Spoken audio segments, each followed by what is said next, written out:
Welcome everyone, and it is another day, and today is Tim VanOrden. Some of you know me and know my story and know that Tim VanOrden is part of my story, and this was my first raw hero. I don't know how you feel about the word hero, but this is somebody who did what most people cannot do or never even dream of doing, running up towers and running marathons on fruits and vegetables. And 45 years old, and you keep getting better and better with your times. Yep. That's not, how is that possible? Aren't we supposed to get older and tighter and sore and aches and pains? How are you doing this, Tim, at 45 years of age? How does that happen? Well, most people don't really understand the body and how it works. We're not taught that in school. Yeah, sure. So it's not about training harder. Yeah. It's about training smarter. It's about eating smarter. It's about living smarter. And when you're making healthier diet choices, plant-based diet, a clean plant-based diet, unprocessed, unrefined, your body responds better. So, zoom. The more smart choices you can make, the better off you're going to be. Yeah. And then you'll be able to just like pull flies out of the air with chopsticks. Yeah. Look at that. Yeah. That's right. Yes. And so, where do you get your protein? Sorry, Let's Tim. start again. Sorry. Let's start the whole thing again. This is the beginning that you can cut off because the sun is now set and the light is completely different. Yeah. So let's have the whole thing with this consistent light. Okay. Because it's nice right now. Great. Hi. Okay. Welcome everyone, and today I have Tim VanOrden. So some of you know my story, and you know that Tim is part of that story. My first raw hero, when I was starting out trying to do this raw vegan thing, and I was eating this and eating that, experimenting with different foods and watching different people on YouTube, and I would see these vegans, and I didn't want to be like these skinny vegans, but Tim was doing it different. He was doing physical excursions that people don't do. This is not normal behavior to go run up the Empire State Building or the Sears Tower.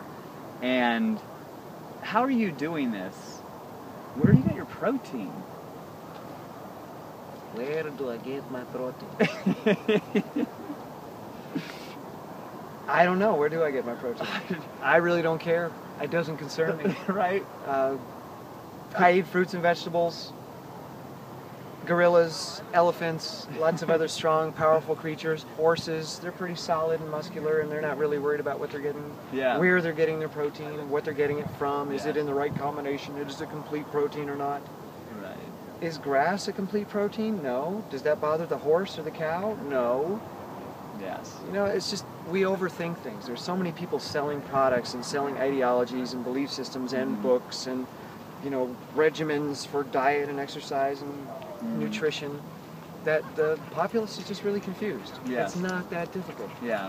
Eat clean whole fruits and vegetables. Yeah. Pet a dog every now and then. Yes. Go take them for walks. Yes. And you'll be a healthy person. It's that simple. Yeah. Hey, buddy. And we can't even use protein, can we? No. Not until what? Where the porno shoot is. The porno shoot. Okay, Great Dane's coming. We've got Great Danes. Check it out. See, that's actually a 200-pound pit bull right there. These Great Danes are massive. Well, have a great shoot. Thank you. Have a Great Dane. This one's going to stick around. These dogs are huge. So that might be a slice. Maybe not. Maybe Could be not. the funniest part of the whole video. Look at this. Are you guys laughing? Yes. Affection. Animals. That should be more. You should be more worried about where you get your affection from than being worried about where you get your protein. Right? Right. Right. So yeah, I mean, I hear the question. You hear it all the time. Here Where? they're coming back. Well, look at this. Wrong turn. Keep going. So, yeah, I do the Whole Foods classes all the time. Sometimes, actually, this week we're doing the whole series of where do you get your protein, just to answer that question. And we now know that the strongest vegan in the world is is a man. Is a man. The strongest vegan in the world is a man. Is a man. We're glad we figured that one out. And then, or perhaps the strongest man in the world is a vegan, or both. It could be both. It's both, I think. Yes, like I used to say, both them. Nice. Both of them. So, and then we have the Serena and Venus Williams sisters who just won Wimbledon. Tim VanOrden's 45 years old, beats people half his age, running up the Sears Tower, and that's like that. You can argue with any diet out there and say this one is this or this one is that, but when you go from point A to point B, and you do it differently after you ate something, then that thing needs to be noted, and that's exactly what you're doing. You're noting, sure. Well, to me, I wanted to create a project that wasn't just about talking the talk, because there's plenty of people talking the talk. YouTube is full of people talking the talk. It's full of trolls who are also talking whatever they call it. I'm not sure if that's the talk, but lots of people with big mouths yapping away. Yeah. I wanted to put my money where my mouth is. If I'm going to say that this diet works, if I'm going to say that this diet increases performance, increases health, increases fitness, makes you feel like you're 18 again, well then I better walk the walk. Yes. So I created the Running Raw Project to demonstrate, or at least to attempt to demonstrate, because when I started I didn't know. Yeah. I wasn't sure. I thought that I had more energy. I believed that I was fitter, but I really hadn't put it to the test yet.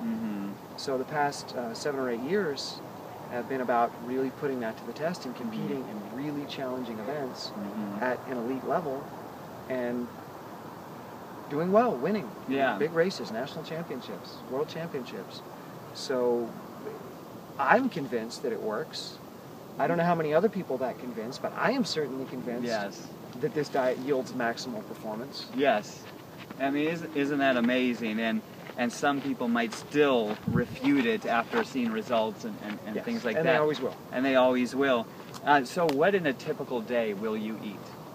What do you eat in a typical day? Well, you can come through.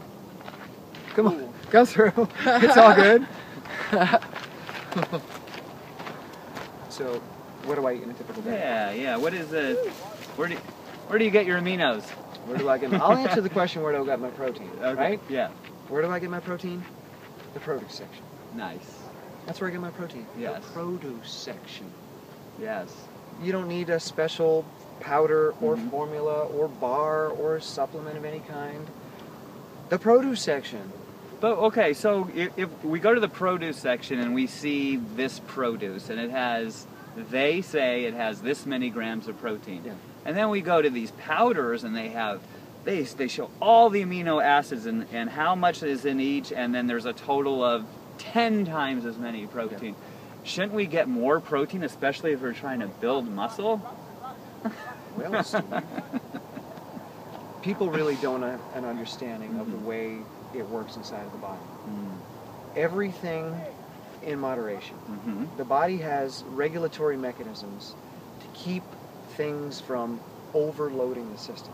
And when things do overload the system, when our regulatory mechanisms don't work, there's usually a downside, a problem. For instance, refined sugar.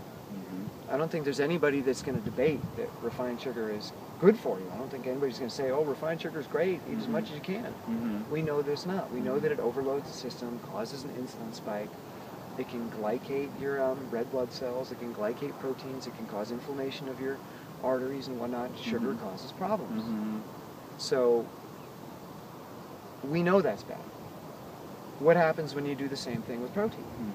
When you refine a protein, when you isolate a protein, and now it goes into the bloodstream as quickly as refined sugar. Well, is that a good thing?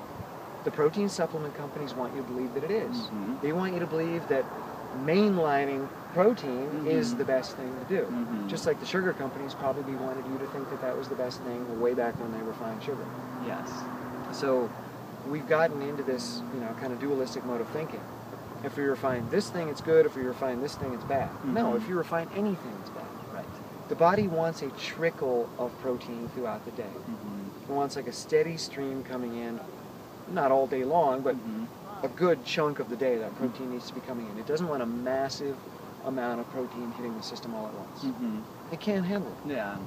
There's 20 amino acids that humans eat in their diet. 12 of them we can manufacture. We don't need to eat them. We only need to eat 8. Mm. From those 8 and from some other building materials, we can build the other 12. Mm-hmm. But in our diets, we are going to encounter all 20. Mm-hmm. We have 5 transport mechanisms for protein, for amino acids. Because the reason I say that you don't need protein, you need amino acids. Protein is the middleman. If you eat an animal muscle, it doesn't become a human muscle. Mm-hmm. If you eat animal muscle protein, it is digested into amino acids, which then go into a labile store, like a storage pool in the body. And then as the body needs certain amino acids, it pulls them out of this pool to create many different things. Some of it is muscle, some of it is bone, some of it is skin, cartilage, hair, enzymes, neurotransmitters, certain hormones. Proteins become so many different things. That animal muscle that you ate may not contribute to any muscle on your body. And that kale protein that you ate may contribute to muscle on your body. You never know where it's going to go. They just get digested, go into a pool, and then they're pulled from as they're needed, the amino acids, which is what we actually have a requirement for, is amino acids, not a specific protein. There is no requirement for a specific protein because they all get digested. So again, 20 amino acids, we digest the protein, becomes these amino acids, we have 5 transporters. They have to share. So some proteins, or let me say that again, some amino acids are more dominant. They're more aggressive. Due to the chemistry, the electrical charge of those amino acids, they're more likely to bond to the transporter than others. Some of the amino acids have a very weak attraction to the transporters. So if you're consuming lots of protein, and you look at the label and it's got all these amino acids in large amounts, just because they're in the product doesn't mean they're going to end up in your body. Because if you eat that much, there's going to be so much competition for those transporters that the weaker charged amino acids aren't going to be able to get on the transporters, and either your body will burn them as energy, they'll be stored as fat. Yes, protein can be stored as fat on the body, or they'll simply be excreted. And definitely money is wasted. Money is wasted, and you didn't get the desired effect, and you can actually develop amino acid deficiencies if you consume high doses of protein supplements. You don't want all your amino acids in massive amounts all at once. That steady trickle allows those transporters to have enough space to deliver whatever's coming in. But flood them. It's like, you know, you got a concert at the Hollywood Bowl, you've got 5 buses and 1,000 people. There's going to be a lot of people waiting in the parking lot to get to the concert. Because we only have 5 buses. You got 5 buses, and you know, eventually, if they have to wait long enough, those people like, you know, screw this, I'm leaving. Yeah. So I mean, we're back to the point of more does not mean best. No. Like, we're taught that it does. We're taught, like, if there's vitamin A and this thing has this much vitamin A and this thing has that much vitamin A, then we need to get that one because that's clearly better than this. But we know that fruits and vegetables, natural foods in their natural state, give us the perfect balance, the perfect ratio. Isn't that surprising? Like, wow, what if it was that easy? Well, what if we didn't have to go through all? Exactly. We don't. It's not complicated. Right. The diet conversation can be answered in 30 seconds or less. Right. Fresh fruits, veggies, some nuts and seeds. 15 seconds? 5 seconds? Yes. So 5 seconds. Okay. So there it is. And then the results of. So look him up online, runningraw.com, and you could see race times and past videos, and you keep improving as you get older. And what is the prime of the sport that you're in? The typical age that is the prime, if you were to guess? Well, I compete in a lot of different sports. Not only stair climbing, but trail running. I've won 10 U.S. championships in trail running. Mountain running, snowshoe racing, road racing, on the track. So different communities with each of those sports. But, well, stair climbing, for instance. I was 4th at the World Championships in 2011. Nice. And the guy that won was, 24 years old. You know, a lot of people in their 20s. some people in their 30s, but you know, the 40-somethings Yeah. generally are not Yeah. up there in the front. But But you yeah, were. yeah, You're up in the front. I'm competitive. But You you- know, but- I'm competitive with people in their 20s. Yes. But you're cheating. You're cheating Well, clearly, because you're 'cause I'm eating juicing. fruits and vegetables. Yeah. And that is a secret that a lot of athletes don't know, but more and more are It's learning. performance enhancing. It's an advantage. It's a distinct advantage. It really is. Because you're not putting in stuff that the body has to take its energy to digest. Your body's saying, repair this, repair that, repair that, and you get to work out and recover quicker and improve, and you keep improving race times, and at 45 years old, that's not normal. That's like, people are done at 45 yeah. So there it is right there.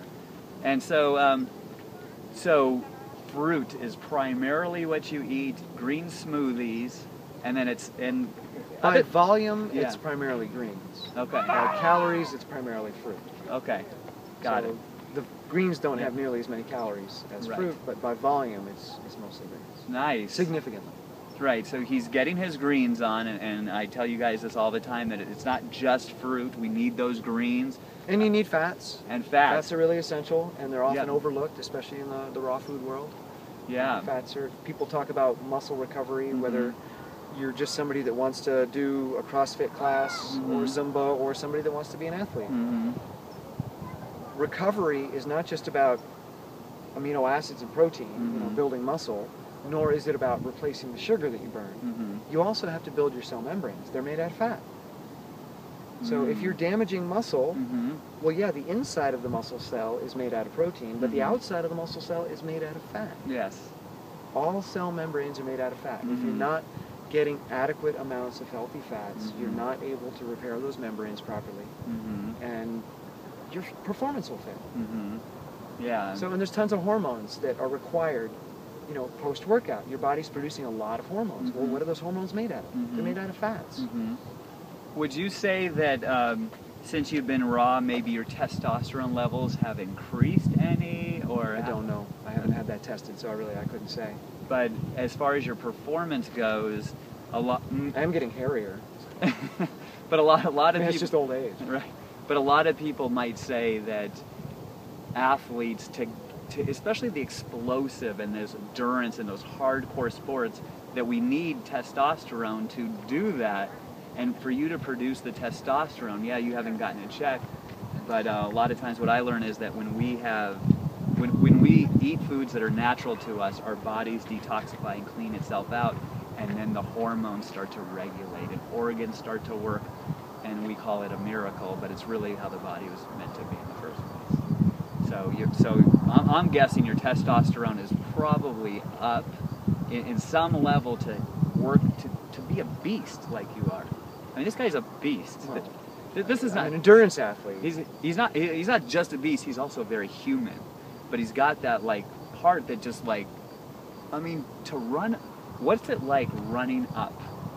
Like take us floor to floor. You know, I mean, not every floor, but every 10 floors. What goes on in your head? What goes on in your body? And what you see around you with the other athletes, if you can even look at them.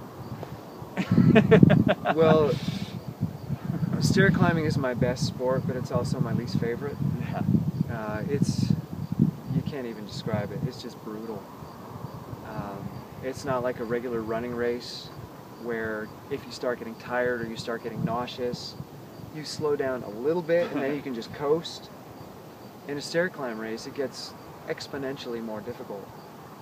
You'll fail long before you get to the end, and maybe you're doing 10 floors in 60 seconds for the first 50 floors, but then 50 to 60, it's now taking you 70 seconds. 60 to 70, it's taking you 1 minute and 20 seconds. 70 to 80, it's taking you 3.5 minutes. You know, you just fail so rapidly, and there's no coasting because you're going uphill. Mm-hmm. There's no finding a rhythm. It's always up. Every step is always up, and when you fail, Yes. it just keeps getting harder. Yes. It's the only sport I know that just you're suffering from the start, and it's only going to get worse. And one of the reasons I chose this sport aside from the fact that it's very low impact, because you're going up, so you're not really falling. I wanted to demonstrate that raw foods could work in a power sport. It's a power sport. You're launching yourself upstairs. I mean, it requires massive amounts of quad strength, glute strength, arm strength. You're pulling on the railings. But what I really discovered is that it requires more mental strength than anything else. Yeah, you've got to be really strong. You've got to have huge lungs, but you've got to be present. You can't ignore the pain. You can't fight the pain. It's going to win if you try. And every voice of quit that you've ever had is going to come out screaming, and it's going to tell you to stop. Yeah. And, you know, slow down, stop, and you really learn about who you are. Wow. And one of the things that I tell people, people ask me, why would you do that? Why would you suffer like that? It feels like you're being beaten to death. You know, it's the worst feeling I've ever had. Nothing compares to a stair climb. I've talked to women who've had many babies, and they're like, I would rather have another child than do another stair climb. And yet they're back doing them. Wow. It just hurts that much, and you're choosing to do it. And there's no cute baby when you're done. Right. There's no oxytocin being produced. Right. But for me, it's an opportunity to really check in and see if I am the person that I say that I am. Okay, I'm vegan. I believe in compassion. I say that I'm a compassionate person. But am I a compassionate person only when it's 75 degrees and sunny in Los Angeles? Am I compassionate only when I have money to spend and good food to eat and there's a lot of opportunity in my life? Can I also be compassionate, or am I compassionate when the sheep has hit the fan? When I'm in pain, when I'm suffering? Do I become selfish? Do I focus on my own suffering and I forget about everybody else and they're just, do I get angry or irritated? Or am I still compassionate? Because if I'm not still compassionate when I'm in pain, then I'm not a compassionate person. Right on. So for me, it's an opportunity to really check in and do my beliefs hold up under fire? And if they don't, I investigate, and that race will be an investigation for me. Okay, how can I find compassion right now? How could I be generous in this moment? You know, how can I not be selfish and just focus on my own pain and suffering? So it's a great opportunity for me to just really explore who I become when I'm really hurting. Yes. That's one of the things that really attracted me to Tim, is that it's not just his physical stature and what he's accomplished with his body, but it's like you go deeper into, and I go deep, and this is why it's about the heart space and how compassionate are we? Really, like when it really comes down to it, are we walking the walk? Are we walking the walk? Yeah. And I look to you for inspiration, and it's awesome. I know you're inspiring so many, and I find myself walking the walk more and more as I grow. And many times I take the chicken exit and I just say no, that's a little bit too difficult. You know what you do with the stair climbing. I mean, I've pushed myself to limits, but what you're talking about is like on another planet. And This one? this is this planet, but in my head it's like a level that I haven't even come close to. I mean, I've done stuff like 10Ks and stuff and pushed myself and think, you know, and it's like stair climbing compared to a 10K is like, you know, like a hop, skip, and a jump for Tim, or like a workout. Right? Yeah, so the diet doesn't fall apart either. That's right.